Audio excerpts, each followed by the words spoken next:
Hello everyone, this is Aruna Chaudhary and welcome to AP teaching classes. आप सभी का स्वागत है। आप चैनल पर पहली बार आए हैं तो चैनल के साथ में जुड़ जाइएगा। आज हम यहाँ पर डिस्कस करेंगे previous year question paper CTET का 2012, ठीक है। और स्पेशली हम सीडीपी के पार्ट को यहाँ पर डिस्कस करेंगे। तो चलिए स्टार्ट करते हैं इसी के साथ में। फर्स्ट क्वेश्चन है कि जब एक बच्चा फेल होता है तो इसका तात्पर्य क्या माना जाता है। बच्चे ने उत्तरों को सही तरीके से याद नहीं किया है, या फिर बच्चे को प्राइवेट ट्यूशन लेनी चाहिए थी, या फिर व्यवस्था फेल हुई है, या फिर बच्चा पढ़ाई के योग्य नहीं है। तो यहाँ पर सीधे जो इसका कारण होता है एक बच्चे के फेल होने का वो होता है व्यवस्था फेल होना। जिस विद्यालय के बच्चे फेल हो रहे हैं तो इसका मतलब ये है कि उस विद्यालय की जो है व्यवस्था फेल हुई है, इस वजह से जो है बच्चे फेल हो रहे हैं, ठीक। क्वेश्चन नंबर 2 है कि शिक्षण से, शिक्षण मतलब टीचिंग से, ठीक है, अधिगम मतलब लर्निंग। ये है अपने आप में टीचिंग, ठीक है, और ये है लर्निंग मतलब कि सीखना, मतलब सीखना। तो टीचिंग से लर्निंग पर बल देने वाला परिवर्तन हो सकता है। कौन सा? बाल केंद्रित शिक्षा पद्धति अपनाकर, या फिर रटने को प्रोत्साहित करके, या फिर अग्र शिक्षण तकनीक अपनाकर, या फिर परीक्षा परिणामों पर केंद्रित होकर। तो देखो, जब हम चाहते हैं कि अधिगम अच्छा हो, यानी कि लर्निंग अच्छी हो टीचिंग के माध्यम से, तो हमें कौन सी तकनीक अपनानी पड़ेगी? बाल केंद्रित शिक्षा पद्धति अपनानी पड़ेगी, यानी कि चाइल्ड सेंटर्ड एजुकेशन को अपनाना पड़ेगा, चाइल्ड सेंटर टीचिंग को अपनाना पड़ेगा। बाकी रटने को प्रोत्साहित नकारात्मक होता है, अग्र शिक्षण तकनीक को अपनाकर नकारात्मक होता है, परीक्षा परिणामों पर ही केंद्रित होकर भी ये भी अपने आप में नकारात्मक होता है, ठीक है। आगे मूव करेंगे इसमें। क्वेश्चन नंबर 3 है कि बीजों का अंकुरण, अंकुरण आप जानते ही हैं, ठीक है। बीजों का अंकुरण एक मतलब बच्चों को पढ़ाया, ये कॉन्सेप्ट पढ़ाना है कि बीजों में अंकुरण किस प्रकार से होता है। तो बीजों का अंकुरण संकल्पना के शिक्षण की सबसे प्रभावी पद्धति है। यानी अगर आप बच्चों को बीजों का अंकुरण, उसमें अंकुरण किस प्रकार से होता है ये पढ़ाना चाहते हैं, तो आपका सबसे बेस्ट तरीका पढ़ाने का कौन सा होगा? तो विद्यार्थियों द्वारा पौधों के बीज बोना और उसके अंकुरण के चरणों का अवलोकन करना, ठीक है, या फिर शाम पट पर चित्र बनाना और वर्णन करना, या फिर बीज की वृद्धि का चित्र दिखाना, या फिर विस्तृत व्याख्या करना। अगर बच्चे इन चारों माध्यमों में से किसी माध्यम, वो कौन सा माध्यम है जिससे वो सबसे बेस्ट तरीके से सीखते हैं, तो वो होता है क्या? खुद करके सीखना। जिसमें हम देख पा रहे हैं कि अगर खुद करके सीखने में सबसे बेस्ट ऑप्शन जा रहा है ऑप्शन नंबर ए, ठीक है। जिसमें बच्चे क्या करेंगे? बच्चे क्या है, विद्यार्थी द्वारा पौधे के बीज बोएंगे, ठीक है, और फिर उसके अंकुरण का पर डे, जैसे जैसे मतलब उसमें अंकुरण होता है, प्रतिदिन उसका क्या है, अवलोकन करेंगे। ये सबसे बेस्ट तरीका उन बच्चों को अंकुरण, बीजों में अंकुरण सिखाने का होगा प्रत्यक्ष रूप से, ठीक है। चित्र के माध्यम से देखो सिखा सकते हैं, लेकिन अगर सबसे प्रभावी की बात हो रही है तो सबसे प्रभावी यही माना जाएगा, ठीक है। ये इतने प्रभावी नहीं होंगे, बाकी तरीके सिखा सकते हैं इन तरीकों से भी, लेकिन ये इतने प्रभावी नहीं होंगे जितना प्रभावी ये तरीका होगा, ठीक है ना। क्वेश्चन नंबर 4 है कि समावेशी यानी कि इंक्लूसिव एजुकेशन कक्षा में विविधता का उत्सव मनाती हैं, या फिर दाखिले संबंधी कठोर प्रक्रियाओं को बढ़ावा देती हैं, या फिर तथ्यों की शिक्षा मतोरोपण से संबंधित है, या फिर हाशिए पर स्थित वर्गों से शिक्षकों को सम्मिलित करने से संबंधित है। अगर हम समावेशी शिक्षा की बात करें तो इसके संदर्भ में कौन सा तथ्य एकदम सही है? तो इसके संदर्भ में ऑप्शन नंबर ए तथ्य एकदम सही है, क्योंकि समा का मतलब होता है कि समावेशी का मतलब होता है जो अपने अंदर सब तरह के बच्चों को समा लेती है, चाहे वह आर्थिक रूप से पिछड़ा हो, सामाजिक रूप से पिछड़ा हो, चाहे वो दिव्यांग बच्चा हो, चाहे वो जो है डिसेबल्ड बच्चा हो, ठीक है, वो किसी भी तरीके से, चाहे वो वंचित बच्चा हो, जैसे भी बच्चे आएंगे, चाहे वो दूसरी भाषा बोलता हो, जैसे भी बच्चे आएंगे, एक विद्यालय में ही ये सबको संभालेगी और साथ ही में मतलब पढ़ाई करेगी। इस वजह से कह सकते हैं कि विविधता, यहाँ पर विविधता देखी जाती है, इस वजह से ये शिक्षा विविधता का उत्सव कक्षा में मनाती है। ठीक है, बात क्लियर हुई। क्वेश्चन नंबर है यहाँ पर 5, किस प्रकार के प्रश्नों को वस्तुनिष्ठ प्रश्नों की श्रेणी में रखा जाता है। यानी कि आपको बताना है कि कौन से प्रकार के प्रश्न हम वस्तुनिष्ठ प्रकार के श्रेणी में रखेंगे। तो लघु उत्तरात्मक, मुक्त उत्तर वाले, या फिर सत्य या फिर असत्य या फिर निबंधात्मक। ठीक है, तो यहाँ पर हम रखेंगे कौन से, जो एकदम टिक मार्क वाले होंगे। कौन से टिक मार्क, वस्तुनिष्ठ हम उनको ही तो बोलते हैं जो ऑब्जेक्टिव टाइप होते हैं, टिक मार्क वाले होते हैं। लघु उत्तरात्मक में हमें लिखना पड़ेगा, मुक्त उत्तर वाले में जैसे विस्तृत उत्तरीय प्रश्न हो जाएंगे, है ना, इसमें भी लिखना पड़ेगा, निबंध वाले में भी लिखना पड़ेगा, लेकिन इसमें सिर्फ सत्य और असत्य पर हमें टिक लगाना होगा। ठीक है, तो इस तरह के प्रश्नों को हम रखते हैं वस्तुनिष्ठ प्रश्नों की श्रेणी में। क्वेश्चन नंबर 6 है, निम्नलिखित में से कौन सी प्रगतिशील यानी कि प्रोग्रेसिव एजुकेशन की विशेषता है। अगर हम प्रगतिशील शिक्षा की बात करें तो वो किस प्रकार की होती है, ये आपको बताना है। वो केवल प्रस्तावित पाठ्य पुस्तकों पर आधारित अनुदेश देती है, या फिर परीक्षाओं में अच्छे अंक प्राप्त करने पर बल देती है, या फिर बार बार ली जाने वाली परीक्षाओं पर बल देती है, या फिर समय सारणी और बैठने की व्यवस्था में उसमें लचीलापन होता है। तो प्रगतिशील अगर कक्षा की बात करें, शिक्षा की बात करें तो देखो, प्रगतिशील का मतलब होता है प्रोग्रेसिव एजुकेशन। और प्रोग्रेसिव एजुकेशन जैसे कि जॉन डीवी ने बताया भी है, अपनी इस पद्धति का जो वर्णन किया है, उन्होंने ये बताया है कि ये जो शिक्षा है बाल केंद्रित है। और अगर ये बाल केंद्रित है तो बाल केंद्रित ही ये प्रणाली पर आधारित होगी। इस वजह से ये समय सारणी और बैठने की व्यवस्था में इसमें लचीलापन पाया जाता है, क्योंकि जिस तरह की बच्चों की आवश्यकताएं होगी हमें उस तरह का उनको जो है बैठने की व्यवस्था करानी पड़ेगी। जैसे कि अगर किसी बच्चे को कम दिखाई देता है तो उसको सबसे आगे बैठाएंगे ना, अगर कम सुनाई देता है तो उसको भी सबसे आगे बैठाएंगे। तो ये कक्षा व्यवस्था में लचीलापन अपने आप में रखती है बाल केंद्रित होने की वजह से। ठीक है, बाकी अगर हम बात करें प्रगतिशील शिक्षा की विशेषता के बारे में, ये तीनों के तीनों गलत हो जाएंगे। ठीक, ये नकारात्मक माने जाते हैं अच्छे अंक प्राप्त करने के लिए, या फिर पाठ्य पुस्तकों पर आधारित, या फिर बार बार ली जाने वाली परीक्षा, ये सब नकारात्मक माने जाते हैं। अगर किसी भी ऑप्शन में है तो वो ऑप्शन कभी भी सही नहीं हो सकता। ठीक, बात करें क्वेश्चन नंबर 7 की, कि एक शिक्षक प्रश्न पत्र बनाने के बाद यह जांच करता है कि क्या प्रश्न परीक्षण के विशिष्ट उद्देश्यों की परीक्षा ले रहे हैं।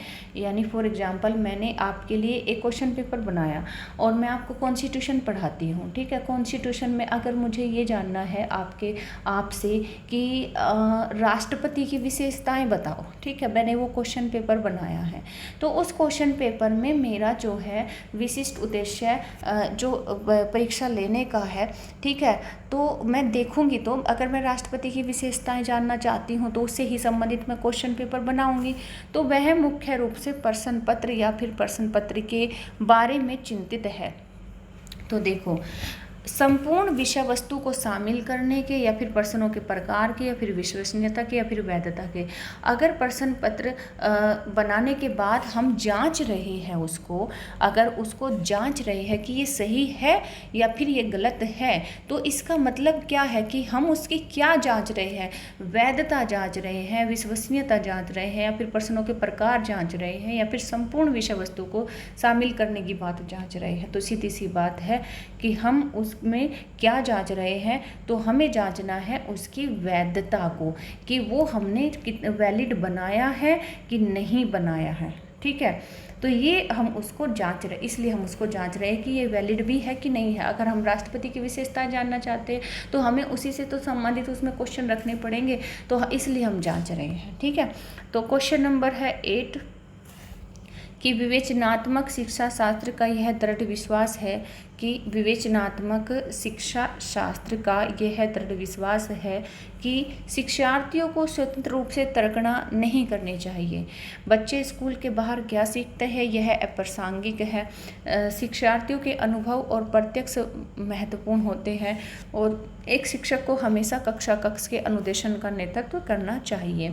तो विवेचनात्मक शिक्षा शास्त्र में ये होता है स्पेशली कि देखो, जब विवेचना की जाती है बच्चों की डिबेट कराई जाती है तो उसके पीछे का उद्देश्य ये होता है कि उनके जो शिक्षार्थियों के अपने अनुभव होते हैं और जो वो मतलब अनुभव अपने जीवन में करते हैं, वो अनुभव प्रत्यक्ष रूप से महत्वपूर्ण होते हैं। इसलिए जब डिबेट कराई जाती है, किसी बात पर, किसी समस्या पर बहस कराई जाती है, तो वो अपने एक्सपीरियंस ज़रूर शेयर करते हैं, उस पर विवेचना ज़रूर करते हैं।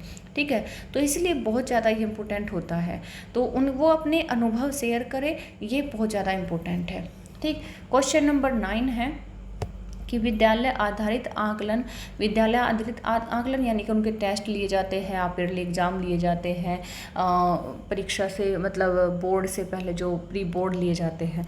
तो विद्यालय आधारित आकलन मुख्य रूप से किस सिद्धांत पर आधारित होता है? ऐसा मतलब क्यों किया जाता है, एग्जाम क्यों लिए जाते हैं?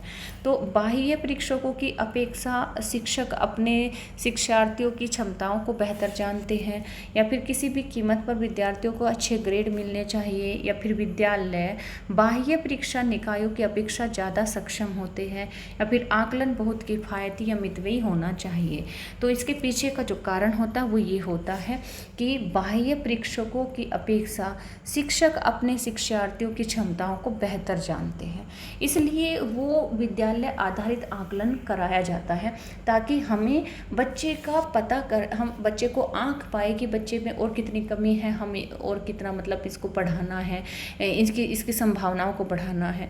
तो एक टीचर होने के नाते अगर हमारे सामने कोई बच्चा पढ़ रहा है तो उसकी क्षमता को हम ज़्यादा बेहतर जानेंगे ना। एक टाइम के बाद में 1 साल बाद जब वो किसी दूसरे मतलब विद्यालय से बाहर जो एग्ज़ाम होते हैं, जिन्हें बोर्ड एग्ज़ाम कहते हैं, तो वो जब वो उसको देने जाता है तो वो सामने वाले टीचर से सिर्फ 1 दिन के लिए मिलता है, तो वो क्या ही जांच पाएंगे, या फिर जब उनकी कॉपियाँ चेक होती हैं तो वो क्या ही मतलब बेहतर उनको जान पाते हैं। तो हम ज़्यादा जानते हैं, ठीक है, जिसके सामने बच्चा पढ़ा होता है तो वो टीचर ज़्यादा जानते हैं। तो ये इसके पीछे का सिद्धांत होता है। क्वेश्चन नंबर 10 है कि शिक्षार्थी व्यक्ति की विभिन्नता प्रदर्शित करते हैं। बिल्कुल करते हैं, आप भी दूसरे विद्यार्थी से बिल्कुल अलग रहे हैं, ठीक है। एक बच्चा दूसरे बच्चे से बिल्कुल एकदम भिन्न होता है, एक जैसा बिल्कुल नहीं होता, ठीक। अतः शिक्षक को सीखने के विविध अनुभवों को उपलब्ध कराना चाहिए, या फिर कठोर अनुशासन सुनिश्चित करना चाहिए, या फिर परीक्षाओं की संख्या बढ़ा देनी चाहिए, या फिर अधिगम का एक समान गति पर बल देना चाहिए। देखो, अगर व्यक्तिक विभिन्नता है, हर एक बच्चा अपने आप में विभिन्न है, तो तरीके भी तो विभिन्न होने चाहिए ना। अगर विभिन्न होने चाहिए तो सीखने के विविध अनुभवों को उपलब्ध कराना ही मतलब इसका सही सकारात्मक उत्तर है। कठोर अनुशासन नकारात्मक माना जाता है, परीक्षा ज़्यादा से ज़्यादा परीक्षा लेनी भी नकारात्मक माना जाता है। एक समान गति, चाहे बच्चा एक हो या फिर बहुत सारे हो, हर एक दिशा में जो है गलत माना जाता है, नकारात्मक माना जाता है। क्वेश्चन नंबर 11 है, निम्नलिखित में से कौन सा विकास का सिद्धांत है? विकास के अगर सिद्धांत की बात करें कि सभी की विकास दर समान नहीं होती, विकास हमेशा रेखीय होता है, यह निरंतर चलने वाली प्रक्रिया नहीं है, विकास की सभी प्रक्रियाएं अंतर संबंधित नहीं है। तो अगर हम बात करें क्वेश्चन नंबर 11 की, जिसमें पूछ रहा है कि कौन सा विकास का सिद्धांत है, तो ऑप्शन नंबर बिल्कुल 1 सही हो जाएगा। क्यों? क्योंकि सभी की विकास की दर समान नहीं होती। कोई बच्चा किसी दर से बढ़ रहा है तो कोई बच्चा किसी दर से बढ़ रहा है। कोई देखा नहीं आपने, जल्दी से चलना सीख लेता है तो कोई देर से चलना सीखता है। कोई उसी उम्र में जल्दी बोलना सीख जाता है तो दूसरा बच्चा जल्दी देर से बोलना सीखता है। बाकी विकास हमेशा रेखीय होता है नहीं, वो स्पाइरल होता है, वो स्पाइरल होता है। इस तरीके से यह निरंतर चलने वाली प्रक्रिया है। विकास की सभी प्रक्रियाएं अंतर संबंधित है, ठीक है, इस वजह से ये गलत हो जाएगा। क्वेश्चन नंबर 12 है कि मानव विकास को क्षेत्रों में विभाजित किया जाता है, यानी कि अगर मानव विकास की बात करें, एक बच्चे के विकास के कितने पक्ष होते हैं। तो अगर बच्चे के विकास के पक्ष की बात हो रही है तो देखो, वो एक पक्ष नहीं, उसके बहुत सारे पक्ष होते हैं। कौन कौन से? शारीरिक पक्ष, उसका दिमाग यानी कि संज्ञानात्मक पक्ष, उसके संवेग यानी कि संवेगात्मक पक्ष, और उसका जो है जिस समाज में पल पड़ रहा है उसका सामाजिक पक्ष। तो इतने सारे पक्ष विकास के अंतर्गत आते हैं। इन सभी पक्षों का डेवलपमेंट यानी कि विकास होना बेहद ज़रूरी होता है। तो मानव विकास में ये सारे पक्ष जो है इम्पोर्टेंट होते हैं, ठीक है। आध्यात्मिक पक्ष ये नहीं माना जाएगा, ठीक है। यहाँ पर भी आध्यात्मिक है, आप देख पा रहे हैं, ठीक है। यहाँ पर मनोवैज्ञानिक हो गया, ठीक। तो मनोवैज्ञानिक का कोई मतलब रोल नहीं होता है। संज्ञानात्मक, संवेगात्मक, सामाजिक और शारीरिक, ये इम्पोर्टेंट होते हैं। क्वेश्चन नंबर 13 है कि एक शिक्षिका पाठ्य वस्तु और फल सब्जियों के कुछ चित्रों का प्रयोग करती है। सॉरी, अगर एक टीचर है तो वो पाठ्य वस्तु में फल सब्जियों और कुछ चित्रों का प्रयोग कर रही हैं, तो अपने विद्यार्थियों से चर्चा करती है। विद्यार्थी इस जानकारी को अपने पूर्व ज्ञान से जोड़ते हैं और पोषण की संकल्पना को सीखते हैं। जैसे फॉर एग्जांपल मैं आपको विटामिन्स पढ़ाना चाहती हूँ, तो मैं आपसे पूछूंगी ना आज आप टिफ़िन में क्या लाई है, लंच में क्या लाई है ना, ताकि मैं आपको बता सकूँ कि आपके जो आप खाना लाए हैं उसमें कौन कौन से किस सब्जी में क्या विटामिन्स होते हैं। समझ गए। तो विद्यार्थी की इस जानकारी को अपने पूर्व ज्ञान से जोड़ते हैं और पोषण की संकल्पना को सीखते हैं। तो यह उपागम यानी कि इस तरीके से पढ़ाने को क्या बोलते हैं? तो अधिगम के शास्त्रीय अनुबंधन, या फिर पुनर्बलन के सिद्धांत, या फिर अधिगम के सक्रिय अनुबंधन, या फिर ज्ञान का निर्माण। तो अगर हम इस तरीके से बच्चों को पढ़ा रहे हैं तो वो कौन से उपागम पर आधारित होता है? तो इसका सीधे तौर पर इसका आंसर हो जाएगा यानी कि वो कौन से उपागम पर आधारित ऐसे शिक्षण कराती हैं, तो ज्ञान के निर्माण के आधार पर, जिसे हम कह सकते हैं कि जो सीधे तौर पर पियाजे के संज्ञानात्मक सिद्धांत से संबंधित है, जिसमें कि बच्चे का ज्ञान का निर्माण कराया जाता है उसकी पूर्व की जानकारी के आधार पर, ठीक है। तो पूर्व की जानकारी को जोड़ा जा रहा है और उसे जोड़कर बच्चों को पोषण की संकल्पना पढ़ाई जा रही है। तो ये ज्ञान के निर्माण के आधार पर जो इस उपागम पर पढ़ाया जा रहा है। क्वेश्चन नंबर 14 है कि जब बच्चे की दादी उसे उसकी माँ की गोद से लेती है तो बच्चा रोने लगता है, तो बच्चे के रोने का कारण क्या होता है? आपने देखा होगा सामान्य तौर पर ऐसा होता भी है। तो सामाजिक दुश्चिंता के कारण, या फिर संवेगात्मक दुश्चिंता, या फिर अजनबी दुश्चिंता, या फिर वियोग दुश्चिंता।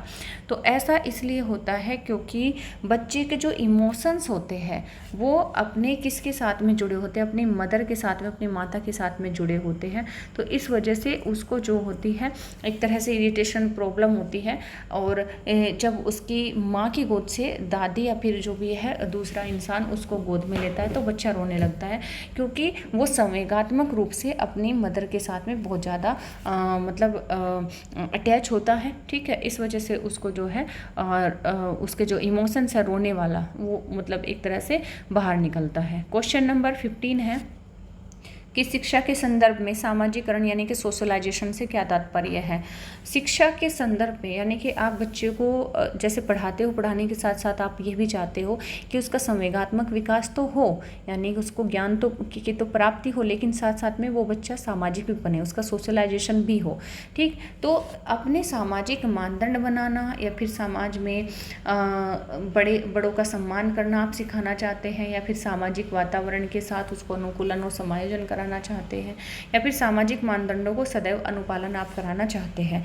तो उसको सामाजिक बनाने के पीछे आपका क्या उद्देश्य है? तो सीधी सी बात है, आपका उद्देश्य क्या है कि सामाजिक वातावरण में आप चाहते हैं कि वो आगे चलकर अनुकूल करे और समायोजन प्रक्रिया सीखे, वो अपने आप को एडजस्ट करना सीखे बाकी लोगों के साथ में। क्वेश्चन नंबर 16 है कि राज्य स्तर की एक एकल गायन प्रतियोगिता, राज्य स्तर पर स्टेट लेवल पर कोई गायन प्रतियोगिता हो रही है, ठीक है। उसके लिए विद्यार्थियों को तैयार करते समय एक विद्यालय लड़कियों को वरीयता देता है गाने के लिए, समझ रहे हो? तो यह क्या दर्शाता है? वैश्विक प्रवृत्तियाँ, या फिर प्रगतिशील चिंतन, या फिर प्रयोजनात्मक उपागम, या फिर लैंगिक पूर्वाग्रह। तो सीधे तौर पर यहाँ पर पार्शियलिटी दिखाई दे रही है कि गाने का काम करेगी लड़कियाँ, मैनेजमेंट का काम अगर करते हैं तो वो लड़के करते हैं, ठीक है। तो लड़कियों को क्यों तैयार किया जा रहा है? तो सीधी सी बात है, ये लैंगिक पूर्वाग्रह है, यानी कि जेंडर बायस है, ठीक। क्वेश्चन नंबर 17 है कि वाइगोत्स्की बच्चों के सीखने में निम्नलिखित में से किस कारक की महत्वपूर्ण भूमिका पर बल देते हैं? वाइगोत्स्की जो है जो इन्होंने सामाजिक सांस्कृतिक थ्योरी दी है, तो उसमें ये बच्चों को कुछ भी सीखने के संबंध में जो महत्वपूर्ण भूमिका बताते हैं वो समाज की बताते हैं, ठीक है। तो इन्होंने जो महत्वपूर्ण कारक जो माना है, किसकी भूमिका पर बल दिया है? तो वो समाज की भूमिका पर बल दिया किया है। ठीक है। क्वेश्चन नंबर 18 है कि एक शिक्षिका अपने शिक्षार्थियों की विभिन्न अधिगम शैलियों को संतुष्ट करने के लिए वैविध्यपूर्ण कार्यों को उपयोग करती है ना। तो वह किससे प्रभावित है? तो कोहलबर्ग के नैतिक विकास से, गार्डनर के बहुबुद्धि सिद्धांत से, वाइगोत्स्की के सामाजिक सांस्कृतिक सिद्धांत से, या फिर पियाजे के संज्ञानात्मक सिद्धांत से। तो वो क्योंकि वैविध्य यानी कि बहुत सारे मल्टीपल जो है काम को चुन रही है, तो सीधी सी बात है वो गार्डनर के बहुबुद्धि सिद्धांत से प्रेरित है। ठीक। क्वेश्चन नंबर 19 है कि एक शिक्षिका अपने आप में कभी भी प्रश्नों के उत्तर नहीं देती, वह अपने विद्यार्थियों को उत्तर देने के लिए समूह चर्चाएं और सहयोगात्मक अधिगम अपनाने के लिए प्रोत्साहित करती है। बहुत अच्छा काम कर रही है, ये बहुत ही ज़्यादा सकारात्मक माना जाता है। यह उपागम कौन से सिद्धांत पर आधारित है? तो अनुदेशात्मक सामग्री का उचित संगठन, या फिर अच्छा उदाहरण प्रस्तुत करना और भूमिका प्रतिरूप बनाना, या फिर सीखने की तत्परता, या फिर सक्रिय भागीदारिता। अगर वो इस तरह की एक्टिविटी कर रही है तो वो कौन से सिद्धांत पर आधारित है, कौन से उपागम पर? तो वो सक्रिय भागीदारिता सिद्धांत पर आधारित है। क्योंकि बच्चे जो है आपस में सक्रिय भागीदारी तभी करेंगे जब वो देखेंगे कि समूह चर्चाएं हो रही है, तो हर किसी को पार्टिसिपेट करना है। जब वो देखेंगे सहयोगात्मक अधिगम हो रहा है, यानी कि बच्चों को एक साथ में इकट्ठा करके कुछ सिखाया जा रहा है, तो वो भी भागीदारी करेंगे। ठीक है। तो इस तरह से करने से क्या होता है कि सक्रिय भागीदारिता के आधार पर शिक्षण कराया जाता है, जो बहुत ज़्यादा सकारात्मक माना जाता है। क्वेश्चन नंबर 20 है कि निम्नलिखित में से कौन सा शिक्षक से संबंधित अधिगम को प्रभावित करने वाला कारक है? अगर हम शिक्षक से संबंधित अधिगम को प्रभावित करने वाले कारक की बात करें तो बैठने में उचित व्यवस्था, शिक्षण अधिगम संसाधनों की उपलब्धता, विषय वस्तु या अधिगम अनुभवों की प्रकृति, या फिर विषय वस्तु प्रवीणता। तो देखो, शिक्षक से संबंधित अधिगम की बात हो रही है। ठीक है। तो शिक्षक से संबंधित अधिगम को अगर प्रभावित करता है तो कौन सा कारक करता है? तो अगर देखो बैठने की उचित व्यवस्था नहीं है तो भी शिक्षक जो है सही से, अगर वो अच्छा है, प्रवीण है पढ़ाने में, तो वो पढ़ा लेगा, है ना। शिक्षण अधिगम संसाधनों की अगर नहीं भी उपलब्धता है तो भी वो पढ़ा लेगा। ठीक। विषय वस्तु या अधिगम अनुभवों की प्रकृति किस प्रकार की है, विषय वस्तु अच्छी नहीं है, अधिगम अनुभव अच्छे नहीं है, तो भी वो एक बार को पढ़ा लेगा। ठीक है। लेकिन अगर उसके विषय वस्तु में वो प्रवीण ही नहीं है, वो स्किल्ड ही नहीं है, वो उसके अंदर प्रोफिशिएंसी ही नहीं है पढ़ाने की, तो वो नहीं पढ़ा पाएगा। तो शिक्षक से संबंधित अधिगम को प्रभावित करने वाला जो मोस्ट इम्पोर्टेंट कारक होता है वो अपने ही विषय का ज्ञाता न होना, यानी विषय वस्तु में प्रवीणता होना बेहद ज़रूरी है। अगर उसे वो स्किल्ड नहीं है, वो प्रोफिशिएंस नहीं है अपने सब्जेक्ट में, तो सीधी सी बात है वो नहीं पढ़ा पाएगा।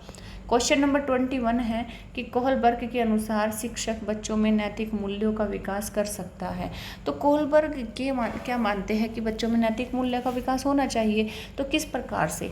धार्मिक शिक्षा को महत्व देकर, या फिर व्यवहार के स्पष्ट नियम बनाकर, या फिर नैतिक मुद्दों पर आधारित चर्चाओं में उन्हें शामिल करके, या फिर कैसे व्यवहार किया जाए इस पर कठोर निर्देश देकर। तो सीधी सी बात है, जब नैतिकता के मूल्यों का विकास करने की बात हो रही है तो बच्चों को नैतिक मुद्दों पर बात करने के लिए दो और उन्हें चर्चाओं में शामिल करो, तभी वो मॉरलिटी सीखेंगे कि मॉरलिटी एक्चुअल में होती क्या है। ठीक है। क्वेश्चन नंबर 22 है कि छोटे शिक्षार्थियों को कक्ष में समवयस्कों, यानी कि जो उसके एज के सब बराबर के हैं, ठीक है, तो छोटे शिक्षार्थियों को कक्ष में समवयस्कों के साथ अंतःक्रिया यानी कि इंटरेक्शन करने के लिए प्रोत्साहित करना चाहिए, जिससे वे एक दूसरे से प्रश्न के उत्तर सीखें, या फिर पाठ्यक्रम को बहुत जल्दी पूरा किया जा सके, या फिर वे पढ़ने के दौरान सामाजिक कौशल सीखें, या फिर शिक्षक कक्ष को बेहतर तरीके से नियंत्रित कर सके। तो देखो, ये सीधी सी बात है, इंटरेक्ट अगर कराया जा रहा है तो वो क्यों कराया जा रहा है? ताकि वे पढ़ने के दौरान जो होते हैं वे पढ़ने के दौरान सामाजिक कौशल सीखे, है ना।